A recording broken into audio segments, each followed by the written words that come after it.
በኢትዮጵያ ውስጥ የሚኖሩ ህዝቦች በዘመናት መካከል አብረው ሲኖሩ በብዙ መልኩ የተጋመዱ፣ የተሳሰሩ፣ የተጋቡ፣ የተዋለዱ እና በጋራ የኖሩ ናቸው ሁሉም።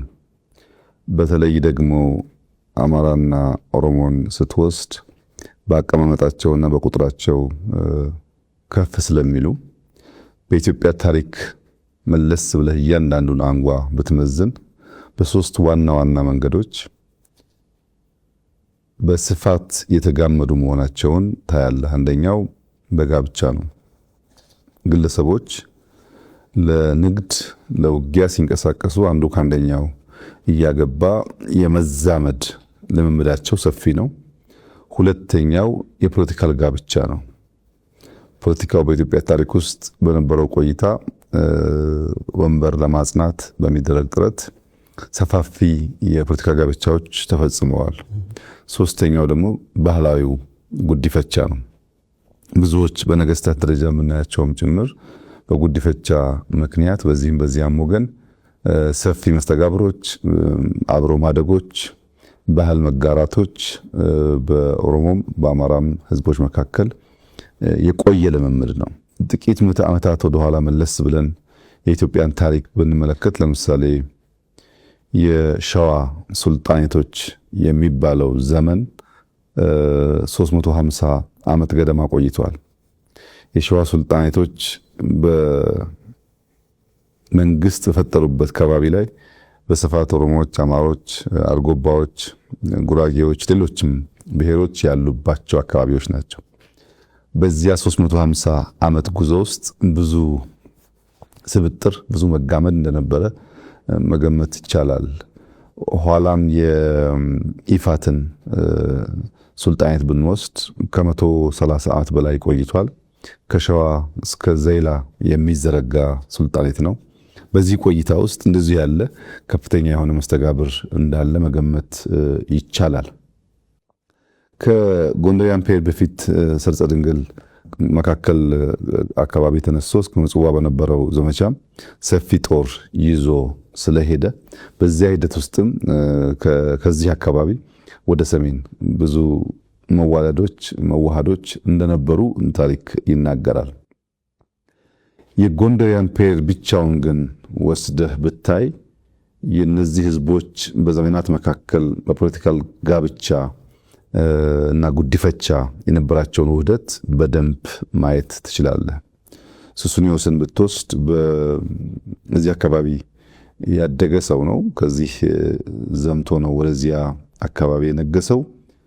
በኋላ ከአጼ ባካፋን ብትወስድ፣ ኢዮአስን ብትወስድ ቅድም ያነሳሁት ወይም ጉዲፈቻ ወይም ጋብቻ የሚታይባቸው ነገስታት ናቸው።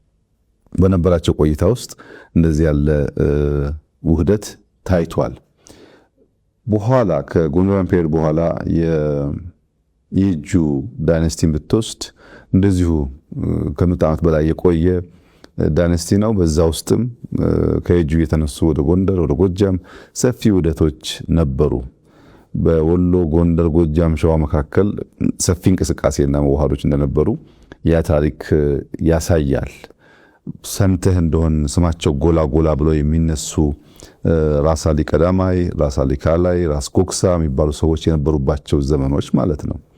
ከዚያም በኋላ የኦሮሞ የሚባል ዳይነስቲ በስፋት በታሪካችን ውስጥ ይነገራል። ይሄም ከ200 ዓመት በላይ የቆየ ዳይነስቲ ነው። በተለይ በደቡብ ወሎ አካባቢ እዛ በነበረው ቆይታም እንደዚሁ ወደ ሸዋም ወደ ጎንደር ጎጃምም ከፍተኛ ውህደት እንደነበር ያሳያል። በዚያ ዘመን ውስጥ ስማቸው ገኖ ከሚነሱ ሰዎች አንዷ ወርቂቱ ስሟ ጎልቶ ይነሳል። እነ ራስ ሚካኤል ስማቸው ይነሳል። በዚያ ዘመን ውስጥ የምታነበው የምትማረው ታሪክ የሚያሳየው እነዚህ ህዝቦች በስፋት አብረው ሲዘምቱ፣ አብረው ሲዋጉ፣ አብረው ሲያለሙ፣ አብረው ሲያጠፉ ተዋህደው የነበሩ ህዝቦች መሆናቸውን በደንብ ታሪካችን ይናገራል። ወደ ኋላም ወደ ቅርቡ ዘመን መተህ ለማየት ብትሞክር ዘመናዊት ኢትዮጵያን ታሪክ ያየ ሰው ከነዚህ ህዝቦች ውህደት ውጤት ውጪ ሊያት አይችልም። ሚኒሊክ ካለ ጎበና፣ ጎበና ካለ ሚኒሊክ ዘመናዊት ኢትዮጵያ መፍጠር የሚችሉበት ምንም አይነት እድል የለውም። እነዚህ ሰዎች ተዋህደው ነው የፈጠሩት። ብዙ ጊዜ ወደ ደቡብ ያለው ግጭት ይነሳል። ነገር ግን የሸዋው ኃይል ጎጃም ከራስ አዳል በኋላም ንጉሥ ተክለ ሃይማኖት ጋር ተጋጭቷል። ወሎ ከሚካኤል ጋር ተጋጭቷል። አርሲ ወላይታ ተጋጭቷል። ከሸዋ የተነሳ ወደ ሁሉም አቅጣጫ ነበር ዘመቻ የሚካሄደው። ይህንን ዘመቻ የመሩ ሰዎች ንጉሱ ሚኒሊክ ቢሆኑም ጦር አዝማቹ ደግሞ ጎበና ነበሩና በውህደት የተሰራ መሆኑን በግልጽ ያሳያል። ሁላችን አንተም እኔም ማንኛውም ኢትዮጵያዊ መለስ ብሎ የሚኮራበትን የአድዋን ታሪክ ብናነሳ ሚኒሊክ ከገበየው ውጭ፣ ሚኒሊክ ከባልቻ ውጭ አልሰሩትም። በውህደት የተሰራ የጋራ ድል ነው። በጋራ የተፋለሙበት ለአንዲት ውድ የከበረች ሀገር ዋጋ ከፍለው ለማኖር ሀገራቸውን አስቀድመው የጋራ ህልውና አስቀድመው በጋራ ዘምተው በጋራ ሞተው ያጸኑልን ያቆዩልን ሀገር እንዳለ ያሳያል።